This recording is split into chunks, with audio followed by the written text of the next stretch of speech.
Youth കോൺഗ്രസിന്റെ വ്യാജ തെരഞ്ഞെടുപ്പ് ID കേസ് ക്രൈംബ്രാഞ്ച് അന്വേഷിക്കുന്നുവെന്ന് മന്ത്രി MP രാജേഷ്. തെരഞ്ഞെടുപ്പ് കമ്മീഷന്റെ മുന്നിലുള്ള വിഷയമാണിത്. കേസ് ഇപ്പോൾ അന്വേഷണ ഘട്ടത്തിലാണെന്നും കോട്ടയം കുഞ്ഞച്ചൻ എന്ന വ്യാജ ഫേസ്ബുക്ക് അക്കൗണ്ടിനെ കുറിച്ചാണ് താൻ പറയുന്നതെന്നും കുഞ്ഞച്ചന്റെ വല്യച്ഛന്മാരെക്കുറിച്ചല്ലെന്നും മന്ത്രി ഓർമ്മപ്പെടുത്തി. തെരഞ്ഞെടുപ്പ് കാലത്ത് അനിഷ്ട സംഭവങ്ങൾ ഉണ്ടാകാത്തത് സർക്കാരിൻ്റെയും പോലീസിൻ്റെയും മികവ് കൊണ്ടാണെന്നും മന്ത്രി MP രാജേഷ് നിയമസഭയിൽ. ബഹുമാനപ്പെട്ട ഇലക്ഷൻ കമ്മീഷന്റെ തന്നെ ഒരു പരാതി ഉണ്ടായിട്ടുണ്ട്. ആ പരാതി ഇപ്പോൾ ക്രൈംബ്രാഞ്ച് അന്വേഷിച്ചുകൊണ്ടിരിക്കുകയാണ്. സർ, യൂത്ത് കോൺഗ്രസിന്റെ സംഘടനാ തെരഞ്ഞെടുപ്പിൽ ഇലക്ഷൻ കമ്മീഷന്റെ വ്യാജ തിരിച്ചറിയൽ കാർഡ് ഉണ്ടാക്കി ഉപയോഗിച്ചു എന്ന് വ്യാജ ഫേസ്ബുക്ക് അക്കൗണ്ട്, കോട്ടയം കുഞ്ഞച്ചൻ എന്ന പേരിലുള്ള ഒരു വ്യാജ ഫേസ്ബുക്ക് അക്കൗണ്ടിലൂടെ സ്ത്രീകൾക്ക് നേരെ അപകീർത്തിപരമായും കോട്ടയം കുഞ്ഞച്ചൻ എന്ന വ്യാജ ഫേസ്ബുക്ക് അക്കൗണ്ടിനെ കുറിച്ചാണ് പറഞ്ഞത്. കുഞ്ഞച്ചന്റെ വല്യച്ഛന്മാരെ കുറിച്ചൊന്നും ഞാൻ പറയുന്നില്ല സർ.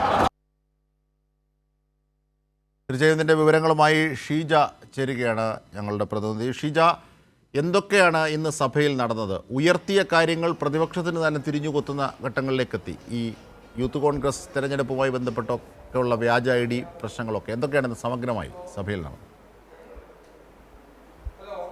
തീർച്ചയായും ജിംഷാദ്, എന്തായാലും ഇന്നിപ്പോൾ ചോദ്യോത്തരവേളയിൽ സമഗ്രമായി തന്നെ, അതായത് വടകരയിലെ വ്യാജ പോസ്റ്റർ പ്രചരണവുമായി ബന്ധപ്പെട്ടുള്ള വിഷയത്തിൽ ആയിരുന്നു ചോദ്യോത്തരവേളയിൽ ചോദ്യങ്ങൾക്ക് തുടക്കമായത്. അതിൽ തുടങ്ങി യൂത്ത് കോൺഗ്രസിൻ്റെ വ്യാജ തെരഞ്ഞെടുപ്പ് ID കാർഡ്, അതോടൊപ്പം തന്നെ കോട്ടയം കുഞ്ഞച്ചൻ എന്നുള്ള ഫേസ്ബുക്ക് തുടങ്ങി ഈ വിഷയങ്ങളെല്ലാം തന്നെ സമഗ്രമായി തന്നെ ഇന്നിപ്പോൾ ചോദ്യോത്തരവേളയിൽ ചർച്ചയായി എന്നുള്ളതിൽ സംശയമില്ല. ഏതായാലും ഈ വടകരയിലെ വ്യാജ പോസ്റ്ററുമായി ബന്ധപ്പെട്ടുള്ള വിഷയത്തിൽ മുഖ്യമന്ത്രി സ്ഥലത്തില്ലാത്തതുകൊണ്ട് തന്നെ മന്ത്രി MP രാജേഷാണ് മറുപടി നൽകിയത്. MP രാജേഷ് നിലവിൽ കാര്യങ്ങൾ വിശദീകരിച്ചു. അതായത് ഇതുമായി ബന്ധപ്പെട്ട് ഇത്തരത്തിലുള്ള ഒരു തരത്തിലുള്ള സമൂഹ മാധ്യമങ്ങളിലൂടെയുള്ള വർഗീയ പ്രചരണവും സർക്കാർ പ്രോത്സാഹിപ്പിക്കുന്നില്ല. അതിനെയൊക്കെ കർശനമായി നേരിട്ട് തന്നെ സർക്കാർ മുന്നോട്ട് പോകുന്നതായിരിക്കും, കർശന നടപടി സ്വീകരിക്കും, അതിൽ ഒരു തരത്തിലുള്ള വിട്ടുവീഴ്ചയും ഇല്ല എന്നുള്ള കാര്യവും വ്യക്തമാക്കി. ഏതായാലും ഇതുമായി ബന്ധപ്പെട്ടുകൊണ്ട് 2 FIR-കളാണ് ഇട്ടിട്ടുള്ളത് എന്നുള്ള കാര്യവും പ്രതിപക്ഷത്തിൻ്റെ ചോദ്യത്തിന് മറുപടിയായി അദ്ദേഹം വ്യക്തമാക്കുകയും ചെയ്തു. അതോടൊപ്പം തന്നെ ഇതുമായി ബന്ധപ്പെട്ടുള്ള ചോദ്യങ്ങൾ പുരോഗമിക്കുന്ന ഘട്ടത്തിലാണ്. യൂത്ത് കോൺഗ്രസിൻ്റെ വ്യാജ തെരഞ്ഞെടുപ്പ് ID-യുമായി ബന്ധപ്പെട്ടുള്ള വിഷയം ഭരണപക്ഷത്തു നിന്നുള്ള അംഗങ്ങൾ ചോദിച്ചത്. അതേ തുടർന്ന് ആ വിഷയത്തിൽ നിലവിലേതായാലും അത് തെരഞ്ഞെടുപ്പ് കമ്മീഷൻ്റെ മുന്നിലുള്ളൊരു വിഷയമാണ്. ക്രൈംബ്രാഞ്ച് അന്വേഷണം നടക്കുന്ന കാര്യമാണ്. അതുമായി ബന്ധപ്പെട്ടുകൊണ്ട് കൃത്യമായ രീതിയിൽ അന്വേഷണം അതിൻ്റെതായ രീതിയിൽ മുന്നോട്ട് പോകുന്നുണ്ട് എന്നുള്ള കാര്യം തന്നെയാണ് അദ്ദേഹം വ്യക്തമാക്കിയത്.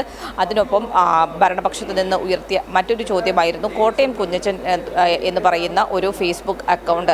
ആ വ്യാജ അക്കൗണ്ട് ഉപയോഗിച്ചുകൊണ്ട് സ്ത്രീകളെ വളരെ മോശം രീതിയിൽ ചിത്രീകരിക്കുന്നു എന്നുള്ള കാര്യം. അതിന് വലിയ തോതിൽ ഇടതുപക്ഷത്തു നിന്നുള്ള സ്ത്രീകൾ അതിന് ഇരയാകുന്നു എന്നുള്ള കാര്യവും ചൂണ്ടിക്കാട്ടി. ഇതിലടക്കം കർശനമായിട്ടുള്ള നടപടി സ്വീകരിച്ച് മുന്നോട്ട് പോകാൻ തന്നെയാണ് സർക്കാരിൻ്റെ തീരുമാനം എന്നുള്ള കാര്യം തന്നെയാണ് മന്ത്രി സഭയിൽ വ്യക്തമാക്കിയത്.